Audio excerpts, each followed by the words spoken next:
Vem cá, deixa eu te perguntar um negócio. Imagina que você passou 11 anos, 11 longos anos da sua vida, investiu 5 bilhões de dólares em um projeto. Quando você chega ao final do projeto, você coloca esse produto no mercado, só que 11 anos depois, o mercado já resolveu esse problema de outra maneira. Afinal, toda a pesquisa que você tinha feito, todas as análises foram feitas há 11 anos atrás. E convenhamos, em 11 anos muita coisa mudou, principalmente quando a gente fala de tecnologia.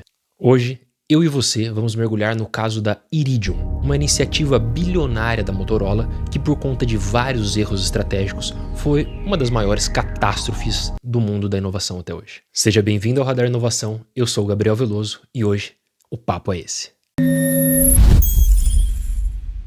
Mas antes de ir direto ao assunto e te contar como que foram todos esses fracassos, eu vou puxar essa linha lá do começo e te contar como que surgiu essa ideia. Em 1985, um engenheiro do alto escalão da Motorola foi passar suas férias com a esposa nas Bahamas. Chegando lá, a esposa dele precisava fazer algumas ligações importantes por ela trabalhar no mercado imobiliário ou algo do tipo, e descobriu que simplesmente o sinal nas Bahamas não funcionava. E claro que, como um bom homem casado, ele sabe que quando a esposa tem um problema, ele também tem que resolver. Custe o que custar e leve o tempo que durar. Mas não precisava ser tanto, né? Para vocês mulheres que estão assistindo, deixa aqui nos comentários qual seria a sua reação se o seu marido demorasse 11 anos para resolver um problema no seu celular e gastasse todo o orçamento da casa.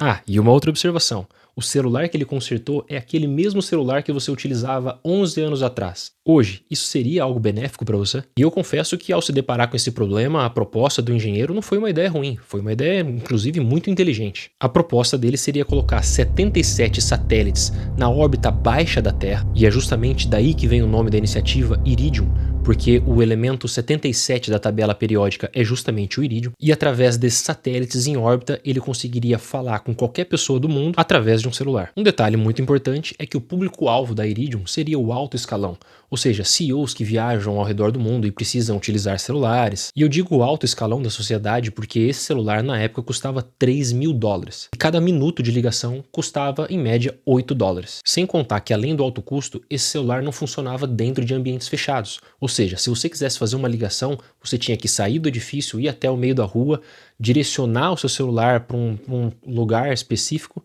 e aí sim conseguiria fazer a sua chamada. Lembrando que em meados de 1999, os celulares não eram tão pequenos. Esse celular podia pesar em média 2 quilos. Então, enquanto a Iridium estava olhando para o céu e acreditando que a resposta de todos esses problemas viriam de lá, as antenas terrestres se espalhavam cada vez mais rápidos.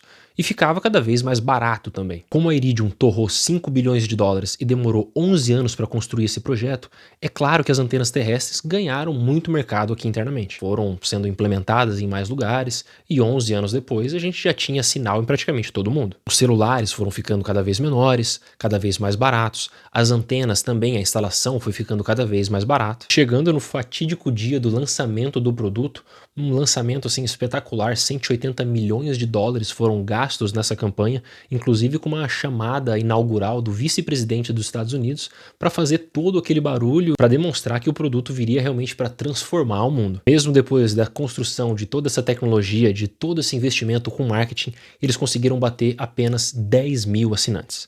E para conseguir pagar apenas os juros que esse projeto gerava, precisava de 50 mil assinantes, ou seja, 40 milhões de dólares por mês teriam que ser pagos apenas de juros para conseguir segurar o projeto. E para isso precisava de 52 mil assinantes. Conseguindo apenas 10, 9 meses depois que esse projeto foi lançado, a empresa foi à falência. Mas aí a pergunta que fica para vocês, líderes de grandes corporações, cara, como que um projeto gasta 5 bilhões de dólares, demora 11 anos para ser entregue e ninguém faz nenhum tipo de questionamento se aquilo realmente resolve a dor de um mercado? Então vamos analisar um pouquinho melhor os erros estratégicos que tiveram aqui e por que da insistência da diretoria para conseguir colocar esse produto no mercado. A primeira etapa de desenvolvimento não foi o mais custoso. O mais custoso foi realmente mandar esses satélites para a órbita da Terra, afinal dependeria de terceiros para fazer esse lançamento. Então tinha que pagar para outras empresas para conseguir colocar esse satélite em órbita. Além disso, o CEO tinha muitas ações da empresa.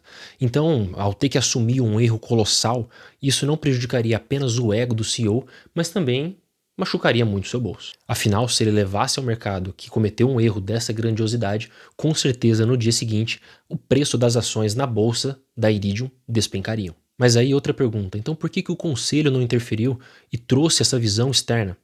Outro erro estratégico.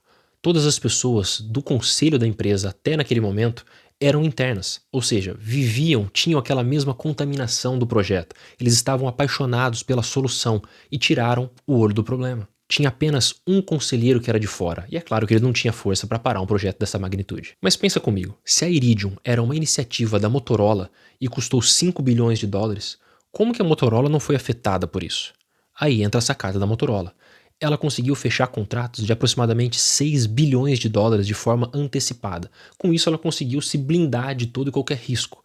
Ou seja, quem pagou essa conta da Iridium foram os investidores. E aqui eu compartilho um ponto com vocês que para mim é extremamente importante. Quando a alta liderança se apaixona por uma solução e não pelo problema, se atente, porque isso pode ser o primeiro indício de que algo muito perigoso vem logo à frente. O nosso foco deve estar 100% no problema, independente da solução. Algo que eu falo muito, não importa se é com visão computacional, inteligência artificial ou com um pedaço de pau, desde que resolva o problema. Então não tire o foco do problema. Tudo bem que muitas vezes a gente fica apaixonado por novas soluções, novas tecnologias, e é realmente muito legal aprender sobre isso. Mas isso só se torna uma inovação se de fato resolve um problema da nossa sociedade. Então, por mais que a solução seja encantadora, foco no problema. Afinal, é só resolvendo um grande problema da sociedade que você vai conseguir converter toda essa inovação em retorno financeiro. Agora, se você é da turma que acredita que inovação não deve gerar retorno financeiro, me fala aí, como que você justificaria esse investimento de 5 bilhões de dólares que não teve nenhum tipo de retorno? Falaria que foi apenas aprendizado? Não dá para você tentar tangibilizar falando que é sempre aprendizado.